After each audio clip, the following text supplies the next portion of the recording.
Assalamu Alaikum everyone, welcome back to another video. I hope you're having a wonderful day. What I want to do right now is just kind of give you a quick overview of some of the companies that have reported their earnings recently. So this week, as you know, basically we're still expecting so many companies to report this week and next week.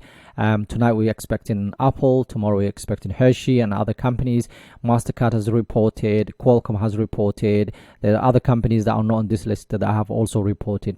So what I'm going to do is just kind of give you an overview of what they have reported, and inshallah, just of course, as always, if you want to do a bit more research about what they have said and maybe listen to the call. Sometimes listening to the call, basically it is really good. You learn a lot about the company and the people that are running the business.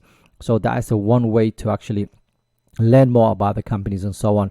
So I'm going to look over basically 4 companies, 3 which I own in this portfolio and 1 that I do not own right now. And of course, as always, if you like this type of content, please like the video, subscribe to the channel, join us on the Patreon account where you get access to all the buys and sells and dividend trackers. You get access to the private Discord as well. Now in terms of to kind of give you an overview where we are in the markets, we're still here. Okay, we're still under fear, so that's fine with me. Extreme fear will probably be better because that means a lot of people will be selling their stocks, and hopefully we can purchase really high quality businesses for cheap. And as you can see here, when we look at it for the 1 week, the S&P 500, there's so many companies that are in the green, and those are mainly the ones that have reported really good earnings, especially the big boys. And then of course a Tesla, for whatever reason, is just up. But if you look at just for today, you can see companies like Qualcomm, that's up over 10% right now because they have reported their earnings today, and it was actually a really good one. So we're going to look at that one as well. So first company that we're going to look at today is MasterCard, and as you can see here, they're down about 4% just for this week. So I think the day they reported the earnings, the company went down a little bit. That's probably why it's down 4%. Now in terms of looking at revenue, it was a beat year over year, was about 11% up from where it was. And when it comes to revenue, the EPS as well, non-GAAP EPS was actually also up.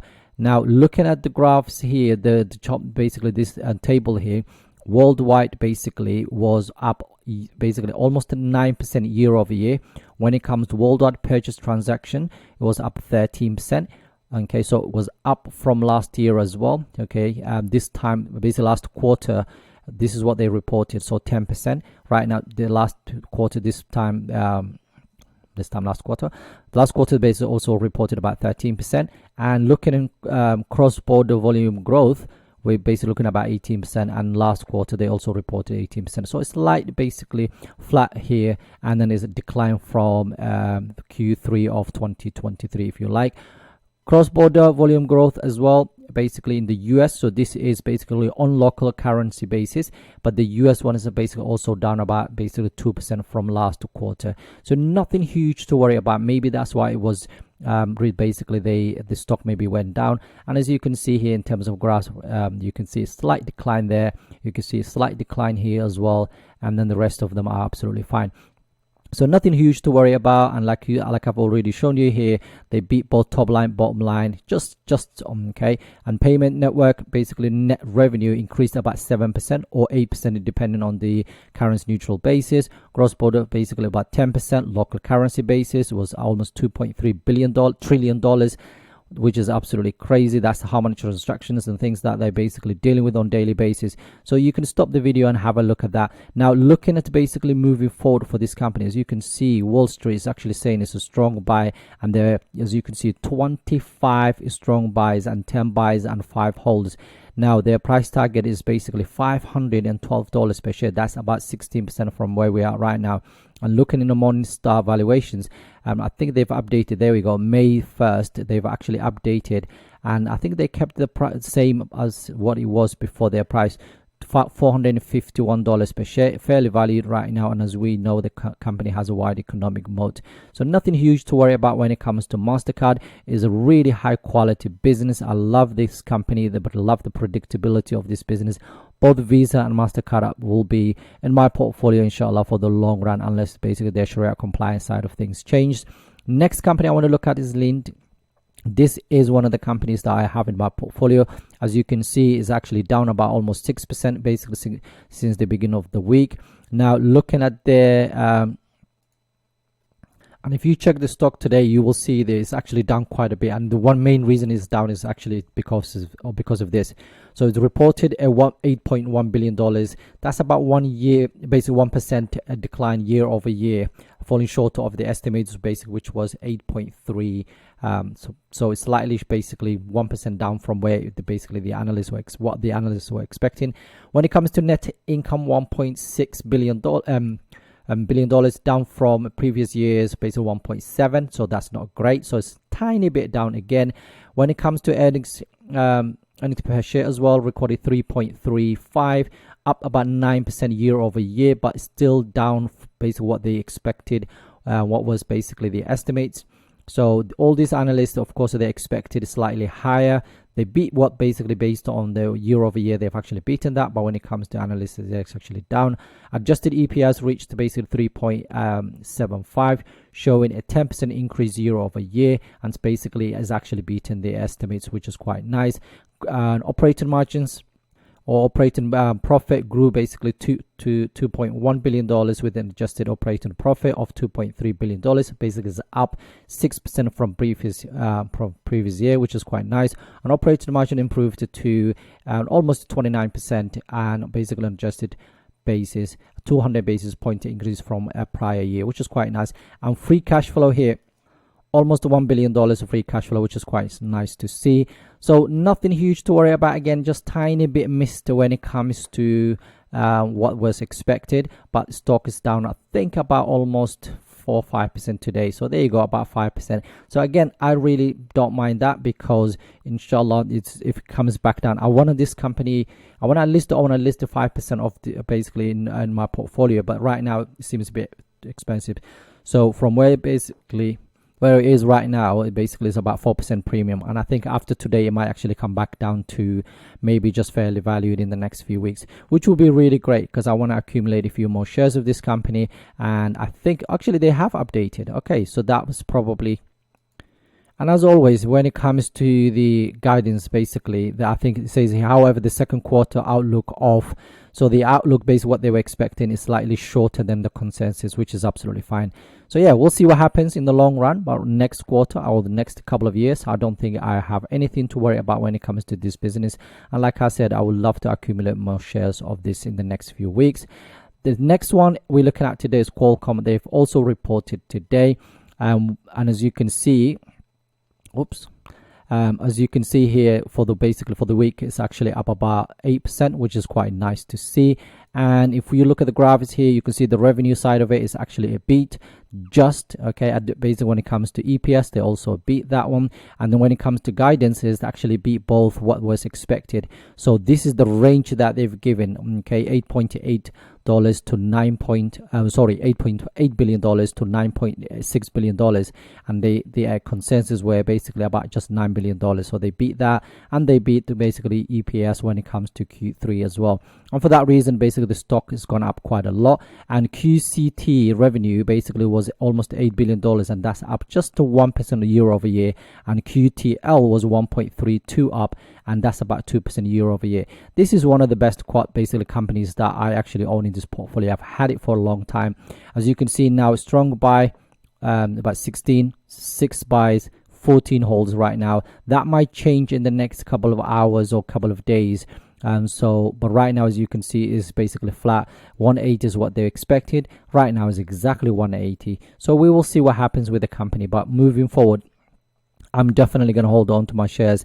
I'm not even going to trim. This is not one of the companies I'm going to trim. I'm just going to leave it alone. As you can see, for 1 year, it's actually up 55%. For year to date, 24%. When you look at last 5 years, you just basically up about 8%.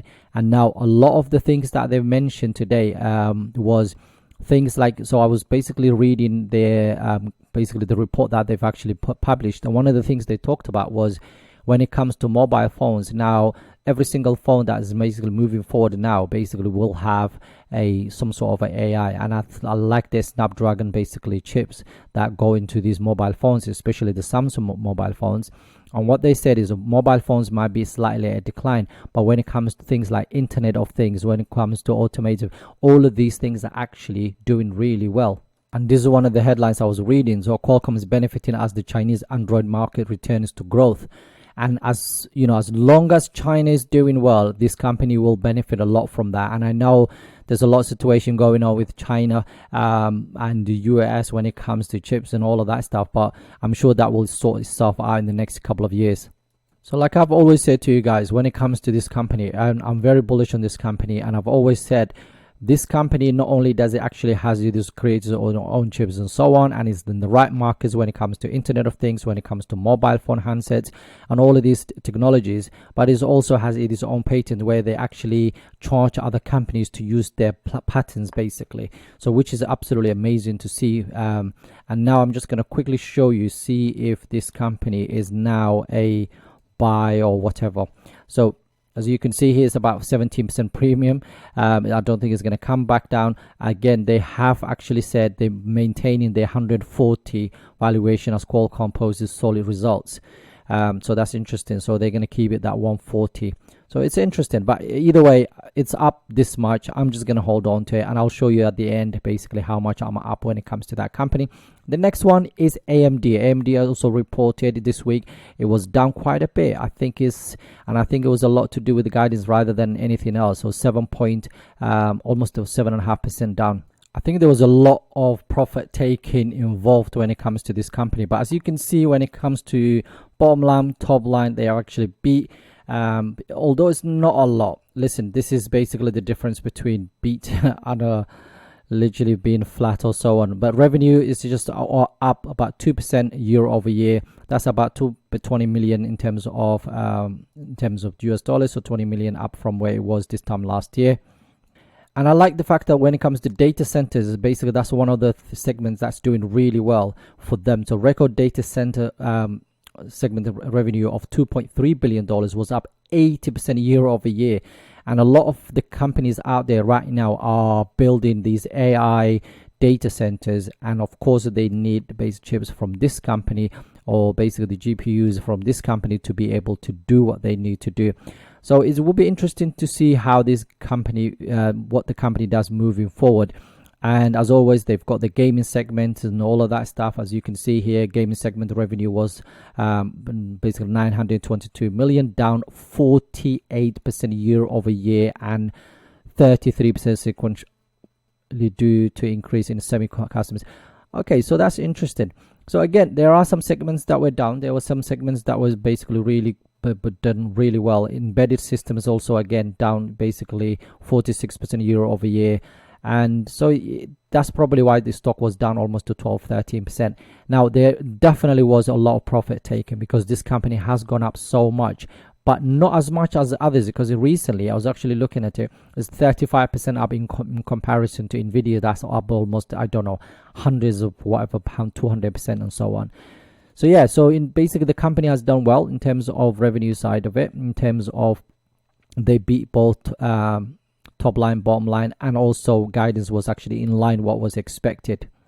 And there's the bit of a highlight about basically what's happened to the company basically in the last quarter. So yeah, this is one of the really good companies. I like the company. I used to own it very long time ago. Now look at the valuations from Wall Street. As you can see, 29 strong buys and 8 buys, 11 holds. Now if we look at Morningstar and see what they're saying in terms of, and now they've only just reported a couple of days. I like to wait for about a week and then look at what basically valuation is being given the company. So it'll be interesting to see in the next couple of days how many analysts that come out and basically kind of either bring down their target prices or move it up and so on. And as you can see, it's 3 stars right now, so we're looking about $145 per share. That is basically what they said here. They're maintaining that price. Even valuation as basically AI GPU sales met our expectations. So yeah, so that's basically it. And right now it's exactly there, $145 per share. $145 per share is where they think the price should be. So nothing huge to worry about. But again, as always, this is very volatile stock. It can go up and down in just like I don't know, 10% swing each side. So anyway, that's the four companies I wanted to share with you guys today. There's a lot more companies also reporting next week. I'm expecting Hershey, and tonight we're expecting Apple to see what happened. Apple has been lagging this whole year, so it has done absolutely nothing. So it'll be very interesting to see what they report in the next few hours. So yeah, just looking forward to that one, and also looking forward to basically finding out what Hershey's actually done and the cocoa prices and how they're managing all of that. So just to quickly show you some of the companies that we talked about right now. This one here, as you can see today, is actually down for about 5%. So like I said earlier, I would definitely be adding to it if it keeps going down. MasterCard down about 5% right now in terms of what I own. Qualcomm up almost to 45%, 46% right now, or £1,800 for basically since I actually started buying this company. And I think it might be my biggest holding. There we go. That's my biggest right now as we speak. Anyway, that's what I wanted to share with you guys. Again, please don't take this as a financial advice. Always do your own research and so on. It's just for a bit of entertainment. If you don't agree, disagree, whatever, genuinely do what you need to do and just mind your own business. And as always, do your research. Please have a wonderful day. Assalamu Alaikum.